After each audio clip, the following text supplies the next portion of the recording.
Welcome to the Neither Here You. Okay, shit. Yeah, it's so easy, isn't it? Welcome to the Neither Here Nor There podcast with Laura and Stuart. Today we're talking about our experiences living in Mexico. Some of them are positive and some of them are not so positive, so... Yeah, we went off track a little bit, but we hope to provide a sense of what it feels like living here. Thanks for listening. Right.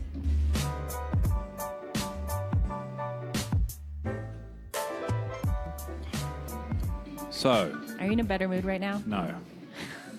If you were describing... You can't say that because it's... this. I can say whatever I can see when he rang wine. Dick.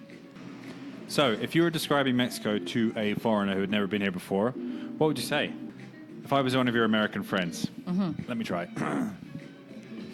So, Laura, what's Mexico like? Because, like, I've heard that it's really, like, dangerous and, like, violent, and I'm not sure if I want to go.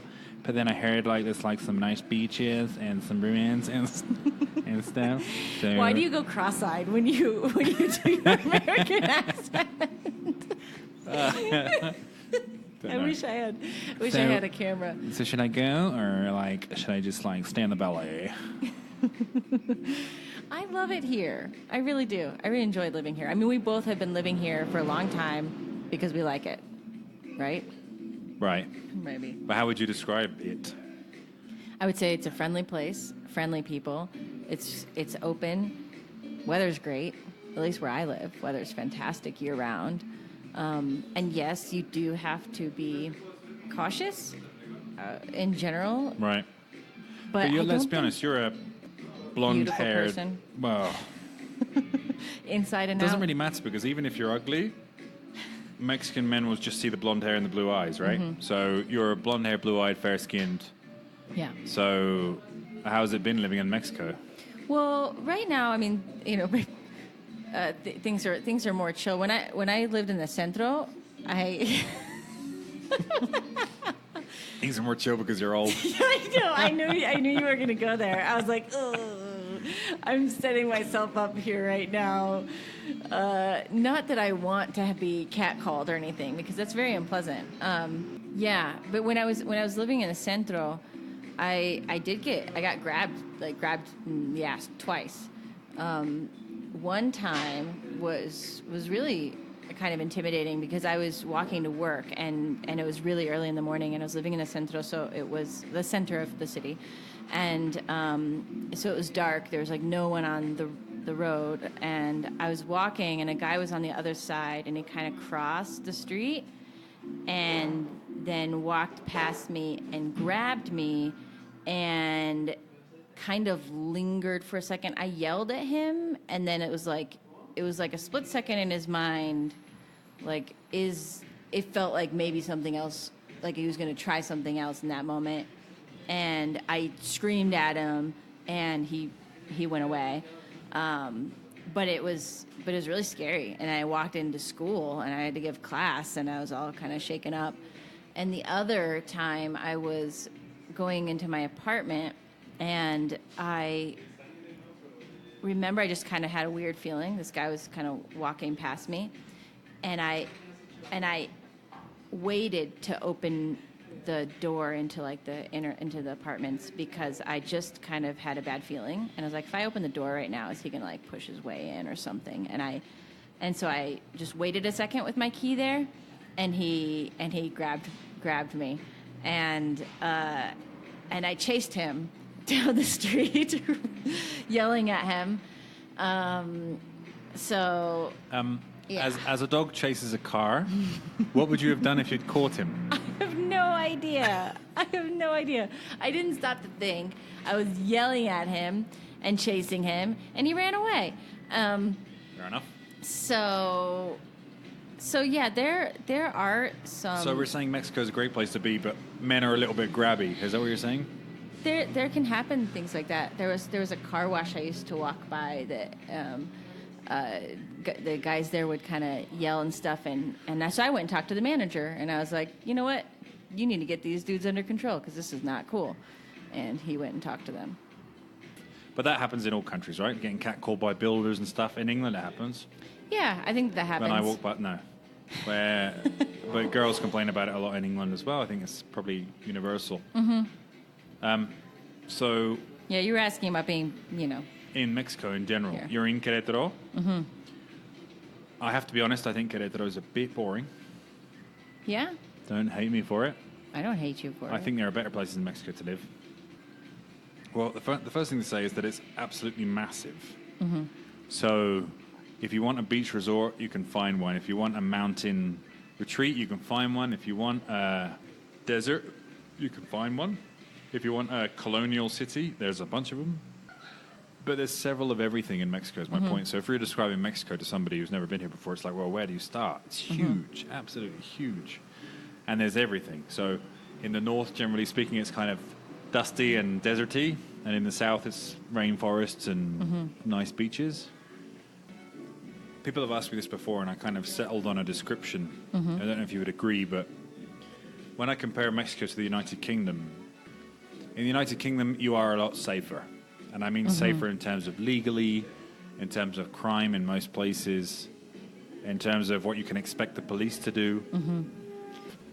But when it comes to opening a business and when it comes to doing your own thing, you're not as free. Yeah, I would So agree.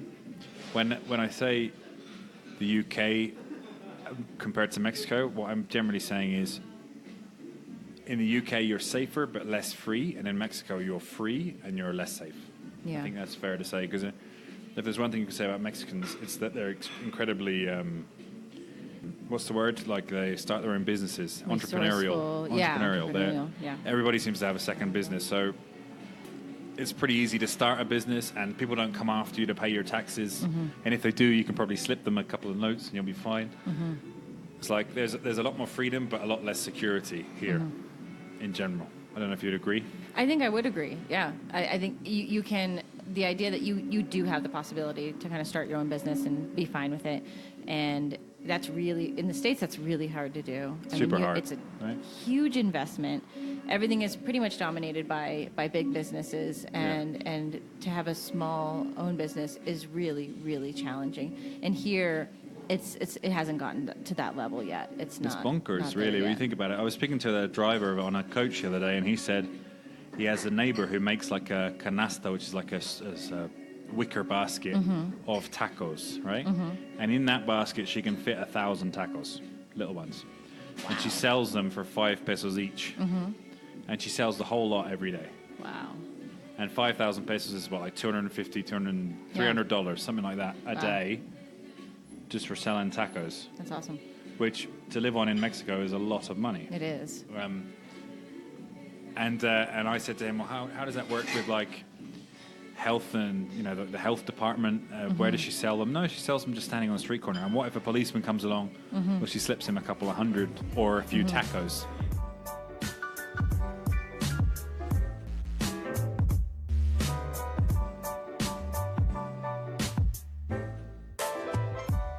In Tampico, for example, and in Guadalajara, there were stores. There were street front stores with pirate DVDs. Oh, yeah. You think that's illegal in every country. Why are the police just letting that happen? Right. And the other thing, when my parents visited us in Mexico, they saw the amount of garbage that gets mixed in together, and there's no separation here. In Europe, we're pretty hot on. In England, less so, but certainly in mainland Europe, they're very good at separating. I noticed that when I visited and they in thought, Canada as well. They came in here the and they US, said it's to not me, as good. they came here and they said to me, why am I bothering? Yeah. Like, this country's 5 times as big as ours, and they produce 5 times as much crap, and they're not separating. It's all going to landfill, so why do we bother? Yeah. We're coming across as quite negative about We Mexico. Let's are. talk about the good stuff. Yes. Go. Well, The food is good. The food is fantastic. The food is really good, and I do think that that the culture is great. People are great. I feel like there's a warmth here that we don't really have in our countries. That is That's nice true. here. Family unit's important here Yeah, because of very. that, which is a good and a bad thing because you're kind of stuck to your family until you're married, which is a bit weird. Yeah. But the respect, at least on terms of what's on show and the interactions between family members, is very warm here. And in the UK, it's a bit more distant, depending on the family, obviously, but it's a bit more like, when you're 18, you have to go to university and get out of the house, or you're a failure kind of thing. Yeah, same with the U.S. Whereas here, it's like, no, stay with mum and dad until you get married when Yeah. you're 28 or whatever. Yeah. Yeah, you can have some positive come out of that, but also I think some people could possibly lack independence when they're but family unit is stronger and there's a stronger bond and maybe a sense of responsibility and duty with family. That's true. Old people's homes don't seem to be a big thing here, right? Not. It's like no, you take care. Your you take care. They live with you. Mm-hmm. Yeah, that's true. When people have come to visit you, what have they taken away with them? What have they told you? I don't think we've done like kind of a debriefing in that sense. I think that they've felt that Marks out of 10? Yeah. they felt that it's safer than what they expected it to be. So because of the portrayal, of the way Mexico is shown, they came here and felt comfortable and But they we felt are fine. kind of in a bubble here. A little bit. Because A little Querétaro bit. is a very safe place to live. It is. Comparatively. It's probably To some safer than a cities. lot of a lot of cities in the US, right? I would have thought. Quite possibly. Yeah. Statistically, I don't know, but there are regions in Mexico where you can't really. You would have a very hard time. I would not so much because I've lived there before, and it's different when you're a guy and when you're big. I think it's a bit different. Yeah. But when you're a teeny weeny blonde girl with blue eyes, I think you could be in a lot of trouble pretty quick. Where? Well, where I used to live in Tampico and Tamaulipas, the whole sort of north. Yeah. I lived in north. Mexico City. Well, a Mexico while. City's a weird one, isn't it? Because it's a Yeah. mix of everything. It's like a melting pot. Yeah. From one person to the next, you're not sure if you're speaking to a very decent person or a master criminal, because Yeah. Mexico City is such a mixture. If you're in Coyoacán or if you're in Condesa. Condesa, then you're likely to be safe, right? Yeah. But if you stray into other places, if you go to Ecatepec or somewhere like that in the north, Yeah. Not good. I don't think I don't think I'd last a few minutes without getting mugged or something, because Yeah. I'm just so clearly a foreigner. Yeah. So yeah. Yeah, you got to keep an eye out. We are going kind of negative, aren't we? But we were talking about having the idea of doing like a foreigner's guide to living in Mexico. What living in Mexico. Yeah, or to Okay. traveling here, experiencing here. What are some tips and things? Because I think that a lot of people don't have this experience of. I'm talking out Of my what? ass. Oh, you just gave up I mid-sentence. gave up my sentence. Okay, Have are we fun talking about... editing that. Yeah. Sorry. Are we guiding people who are arriving here for... Because I think most people that come to Mexico for a vacation are going to resorts, aren't they? Possibly. My sister had her honeymoon here, and she was in Cancun, and they never left the resort, I think. Yeah, that's a different kind of experience. I would say if you're coming My here parents and visited Vallarta with my wife and I, and we never left the... Well, that's not true. My dad and I rented a car, and we went to Sayulita, but most people don't leave the resort. Yeah. No, I think that I'm thinking more if someone were to come here and try to live here for a year or live here for a while, Yeah. what are some things that they should know to kind of not be offensive in the culture, to fit in, to feel more comfortable? I was thinking of like little examples. I was thinking about like the provecho example. I had a friend. Bon appetit, right? Yeah, I had a friend in Mexico City, and where was she? In Belgium, I think. And she wanted to say provecho to a family that was eating there, and she asked her husband, and he's like, "You don't say that. You don't say it. You just don't do that." She's like, "But I want to." And here it is really common that even to strangers, you tell them bon appetit. Yeah. Say enjoy your meal. It's something that you As you're leaving, yeah. Yeah, as especially. you're leaving, you should do that. I don't know. Tips for not being an asshole in asshole foreigner in Mexico. I don't know, Laura. Oh, this is This shit. is the kind of thing that we should have prepared for. Yes. The kissing, that's not common. In England, that freaks a lot of people out. Who come Yeah, in, you a lot do of my one. British family. A one cheek kiss. But it's cheek to cheek. It's not lips to cheek. No, Lips to cheek can be it's cheek to uncomfortable. cheek, and you make a kissing sound. Yeah. which is a bit weird. Although it's But don't super put your weird lips where on the cheek. you put your cheek to cheek somebody, you make the kissing sound, and they don't. That's so weird. Like, hold on, what? You just passively aggressively assaulted me or something. You made me seem like an idiot. I can be so awkward with the saludo because with saying hi to people because I don't know. I prefer if they initiate, it's easier for me, but I don't always know how to approach someone. Right. And so it's just kind of an awkward mess. Well, I think I explained this to my students when I was in Tampico, that if you meet somebody new, if you're in a circle at a party or whatever, and somebody says to you, "Oh, this is Gerald. He's he works at da." Like give you a little bit of information about the person to sort of introduce you. In England, you might nod your head, Yeah. or like say hello or nice to meet you. At a stretch, you might extend your hand and shake their hand, but it's very rare. Yeah.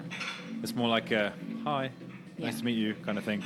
Whereas here, it's very much you have to shake hands and. Yeah. And sometimes they pull you in for a half hug. It's very weird. Yeah. Very weird. And then there's the whole It's nice though. slapping of the palms and fist bump thing. I don't.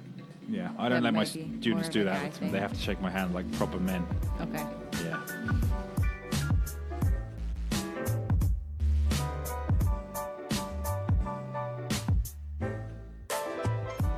Other things. Don't be surprised if people are offended that you try and help wash up. You're looking at me like I'm speaking a foreign language. Yeah. As a man, at least. Well, you've said this before on a previous podcast. When you've been a guest and you try to help washing up, they're like, no. Don't you worry sit-" about it. That's a bit weird to be served and then not expected to participate in any of those things. When it comes to Yes. driving, it's every person for themselves. Be prepared to drive very defensively Yeah. because everyone will cut you up and try to jump in front of you and then swear at you about it. So perhaps consider Uber. There are some rather ways, than- though. There's some ways, though, and which I think people are better drivers here than I've experienced in the States, for example. I think that because you have to be on top of things. I don't know. When I drive, I feel like I'm playing a video game, and I'm like trying to predict what people are doing around Right. me. And I think you have to be fully focused. Whereas in the States, I feel like it was almost more dangerous because people actually drive faster than they do here. Because the roads are bigger, the roads are wider, and you can drive faster, Right. and people are more distracted. Whereas here, a lot of people drive stick still, which I think keeps you a little bit more in tune with your car. I think that you're more in tune with like the movement of your car and controlling your car. There's also some interesting, I think, communication that goes on between drivers that doesn't in the States. For example, people here use their hazards to indicate if there's like a sudden stop in traffic. Yeah. And I like that. I think Yeah. that's good communication with drivers. So happens in the UK too. they don't do that in the States. You see brake lights ahead, and if you're not noticing that that's a sudden Well, but huge hazards are- stop, no. There are lots of things that they could do a hell of a lot better, though. Yeah, There are lots but of people that's that use their cool. hazards just for the, I'm going to slow down and stop right here. Yeah, I'm going to put my hazards on. You're not supposed to. yeah. Like people don't use their indicators. Then they look at you funny because you're. I don't Because know. you're flipping them off. Yeah, pretty much. Well, yeah. They feel offended because I honked at Well, them. no, Come but on. what if yeah, I'm- if you honk at someone, they just honk back. They're just like, What fuck if I'm you. I'm stood at the side of the road with my dog trying to cross the road, and there's a car coming, but there's a turn before, and I'm looking at the car, and it's like, okay, well, he's not indicating to turn off. He's not indicating, so I'll wait. He's not indicating. I'll wait. But he is. I'll gonna keep turn. waiting. He is going to turn. Oh no, the fucker turned off. Yeah. What a cunt. Yeah. Sorry. Well, but I mean, that's very annoying. But another interesting one I've seen is I'm sure if you've traveled a long distance here and been on some 2-lane roads, that you've noticed this one where if someone is 2 lane, you mean like 1 lane either way or 2 Yeah. lanes either way? Sorry, one either way. Okay, yeah. So someone is A single is kind of- carriageway, we would say. in England. Okay, single carriageway. Someone's kind of slow, and if you notice, what they do is they'll pull over a little bit towards the shoulder, and they'll put on their turn signal Yeah, to say, as an "Overtake indicator. You are safe to pass me now, Yeah. which I think is really cool. You'd never see that in the States. In England, you see it, but only in terms of truck drivers. In the slow lane of the motorway. My father used to drive trucks up and down the motorway, and it's really interesting when you see the code that they use for like, I'm going to overtake you, and then because when you're in a truck, it's so hard to judge how long the back of your Right. truck is. As soon as the truck you're overtaking starts to indicate or flashes you, it means that you can come back in, Cool. which is pretty nice. It's nice to see that kind of communication. That, I mean, maybe that But in exists for Mexico, you guys, but I in kind the of US agree it with does you not. about long distance journeys. Like in England, when I was driving from university to my parents' house, which was like a 4-hour drive or something, I was definitely sleepier because the motorways were so good and so straight and so fine. It's like easy to doze off. Yeah. Whereas in Mexico, you always have to worry for the potholes. Yeah. And people it's overtaking on the wrong curvy, side of the too. road. Yeah. Because they do that a lot too, especially on the single carriageways. They'll try and overtake and they'll do it round a corner and then oncoming traffic. So that's scary. Also, I just think it's like in terms of driving in Mexico, it's like a competition, and it's like everybody thinks that they're more important than everyone else. Yeah. It really annoys me. It annoys me driving in Mexico. The whole it's a three lane motorway or whatever, freeway. It's supposed to be slow, medium, fast, and you're only supposed to overtake on the left-hand side. No one gives a fuck. Like, everyone's overtaking, undertaking.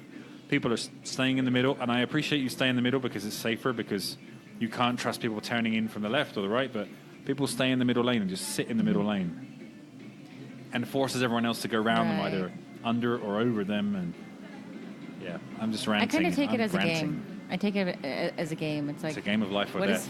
What is this? Well, It's a Game of Thrones. I'm trying to.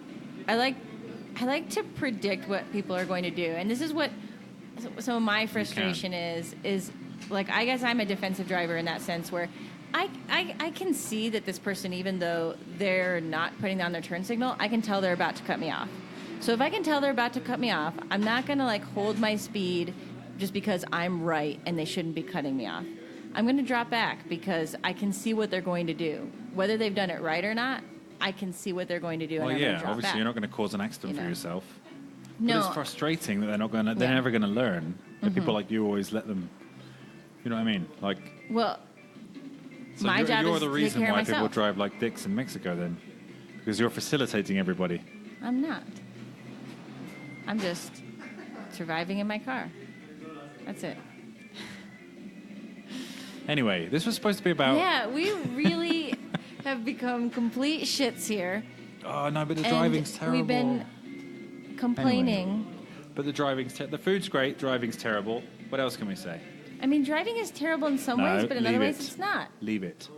We They're disagree fundamentally. More talented, Leave it. perhaps, Leave it. but not as courteous. Leave it. Food is good, driving's bad. What else can we talk about? I feel like if any of the parts where we're saying, what can we talk about now, get into the podcast, that means that it's gone badly in the edit.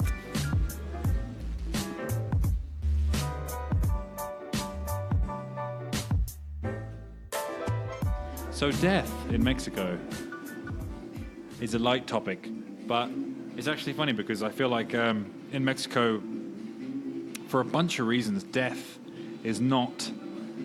It is a lighter topic here. Yeah, it's not as serious. I'm going to run through a couple and you can add some more, right? First of all, whenever you go into one of the small chain supermarkets or corner shops here, you have these amarillista, which is like newspapers where it's basically newspapers about car crashes. Yeah. And with pictures of blood and bodies and all sorts, and they're on the front page. Yeah. And it's on the same newspaper rack as your dailies and your local magazines or whatever.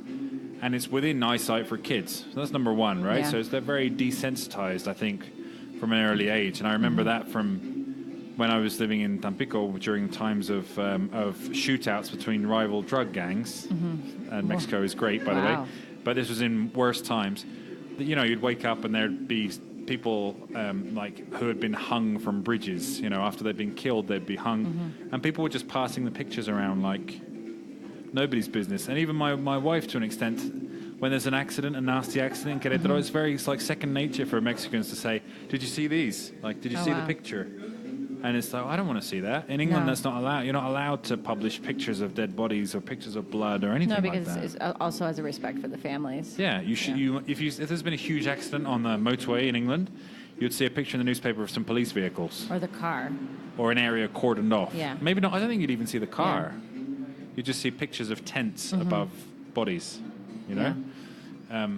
So that's one thing. And then this I think also, the relationship with death comes from times of colonization where we already had, the indigenous people did have festivals to celebrate death, and Catholic invaders try to incorporate that into what they, to try and bring Catholicism across in a more effective way, to not outlaw that kind of thing. So we still have this Day of the Dead on the 5th of... Which is really kind of neat. 2nd? It's the 2nd of November. It's Yeah. kind of weird because people take like food to the graveyard. That's weird. Or they build altars in their homes, I think. and put their favorite food out. Yeah, they put, so you'll kind of build a little altar in your home and put photos of the people in your family who've passed away or passed away recently. Put the food that they like or some things that they've liked. See, that's nice. I think it is I kind of nice. like that I as a like way it. of remembering. Yeah. Because then afterwards you eat the food, right? I have no idea. Right. I don't know if you eat the food or not. I mean, another thing about being desensitized to death is are the velorios, right? So Yeah. if you want to explain what... Well, I don't know if it's desensitized, but I think it's a different approach. I think it's maybe more. So let's say, for example, in Columbus, Ohio, your grandfather or an elderly relative passes away, or even someone young passes away. What's the process? When do you next see dead body? I guess at the funeral, Which is how long in the future? maybe a week. Which don't gives know. time for people to get together, right? Yeah. Where's the body kept in the meantime? Wouldn't it be kept at the morgue? I Well, think? I'm asking, yeah, I in don't Columbus, really know. Ohio. Well, in England, yes. Yeah. So, for example, when my grandfather passed away, the funeral was 2 weeks later, which gave me time to get back. Now, I understand that the infrastructure doesn't exist here in Mexico to keep a body in cold storage for 2 weeks, 3 weeks, for everybody. It's not the same, right? So in a lot of cases, especially in the tropical areas of Mexico, the body has to go in the ground within a couple of days. So you have to do this velorio thing as soon as the person dies. Yeah. Yeah, it's Have really you right been? away. You've been to one? I have. So I tell have. us what it's like. Well, one of the things that is different here is that everyone who kind of knows the person, not even maybe if you didn't even know the person who passed away, but you know their family. Like you could be, like let's say a woman at work, her father passes away, or her someone who's close to her passes away. Even her friends are all kind of invited to go to this wake. Would it be a wake? I don't really know. Kind of. And There's a slight difference. so between- it's not just family there. It can even be acquaintances or people who have never even met the deceased. And the body is usually there. Right. The person who passed away In is an there. normally in you an don't always open- see. I mean, I've never, maybe I've just never walked up to see I the have. person. I just kind of hung out there with say, It's weird. give my hugs to the person. So normally it's- there's an open coffin in the middle There of is the an room. open and Everyone's coffin. sat around, and it's normally there for the whole night of the day the Yeah. person's died until the next morning they'll take them to the graveyard. Yeah. Certainly that's how it works in more tropical cities. Yeah. I'm not sure about here in Querétaro. And the ones that I've been to, it was one of the things that kind of struck me too was that there was this kind of odd, casual feeling to it. Like people were just sitting around chatting, not necessarily. Was it an expected death, the one you're talking about? No. So this is what I mean. That I think they are desensitized to it because Yeah. of for a lot of reasons. But I think the relationship of the indigenous people and the conversations and the festivals that carry on today about laughing about death or being okay with death or accepting that death is a natural part of life. That's all very different to where I'm from. Yeah. We don't think about death. We almost live without thinking about it because it's easier to stay sane if you don't think about Yeah. how quickly you can die and how many different ways you can die. But here in Mexico, that being around so many dead bodies, I'd never been around one in my life until I arrived in Mexico. A friend of an ex-girlfriend of mine, her sister-in-law was, or the sister of her sister-in-law, or something like that, was pregnant with twins, and they were premature. One survived and one didn't. So I went to a velorio of an unborn, Wow. of a still baby. Okay. And the baby was in the coffin in the middle of the room. Wow. I had to go out with my partner at the time and find some clothes that would fit, some like white clothes that would fit this teeny tiny baby. Oh wow. So I've been to a couple of velorias, but I've been the most striking one is to go to one where there's a baby. Yeah. And people still all gather around. Of course, the mother at the time, she came to visit, but she was looking after the other baby in hospital. I can imagine. It's very weird. We kind of shut it out more. We do. We don't really talk about it as much, and Do you think that's something biological? Sorry to sort of go away from the point a little bit, but I often think about my own death. Mm-hmm. And I don't think many other people do. And I feel a bit weirded out by it because I think about my own demise, when it will happen, how it will happen, how quickly it can happen, and how, for me, at least, as somebody who doesn't believe in anything after this, it's all just going to be switch turned off. That's it. And I think about it. I think I've thought about it more since I learned that my wife was pregnant and having a son. I think more about my own mortality. Yeah. And that if That he's not hits you. 18 or he's not 21 or if he's not even my age, 30, and I'm not, and I've already died, I've already passed away, then what things I won't be able to pass on that my father was able to pass on to me, kind of thing. Right. This is That hits you. That hits you but for I think sure. about it a lot. That's Yeah. why I quit smoking. It's why Yeah. it's kind of bonkers when you think about how many people don't ever think about it. Yeah. You go through your life, everyone's headed towards this unavoidable end. Yeah. And we just making our monthly payments and buying things out of catalogs and no one's ever thinking about it. Yeah, I think for me, I don't think about death as much as the thing that scares me is not my death. The thing that scares me is I think we've talked about this before, is reaching an age or like a decline in my Haven't you mental. already? Oh. Shut up. A decline in your mental capacity. Yes, You're nearly 40. I'm not nearly 40. Yes, you are. So you're scared about being 36. slightly older than you are now. Yeah, I think the idea of being. But isn't life so precious? Say for example, you were given the choice. You can live till you're 90, but the last 15 years, people are going to be changing your diaper. Oh, fuck or no. you can die at 75. Die at 75. You Even want if- to live to 90 and have people changing your diapers all the time and even not if you be were perfectly functional? sane. The only thing is people are changing my diapers? Yeah, say for example I can't walk? you lose feeling below the waist. Okay, well that's a different thing. Well, that's what I'm saying. I didn't say anything other than change your diapers, and you were already happy to die.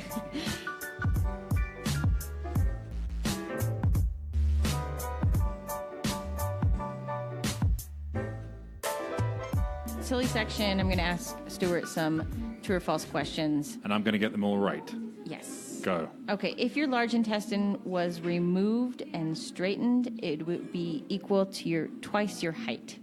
Isn't it more than that? It's like several meters long. So true. Uh, Twice your height. I'm going to say false. No, it's 16 feet. False, it should be longer than that. It's false. And Okay. it doesn't give me an explanation. Right, okay. Maine is the closest U.S. state to Africa. Maine is the closest U.S. state to Africa.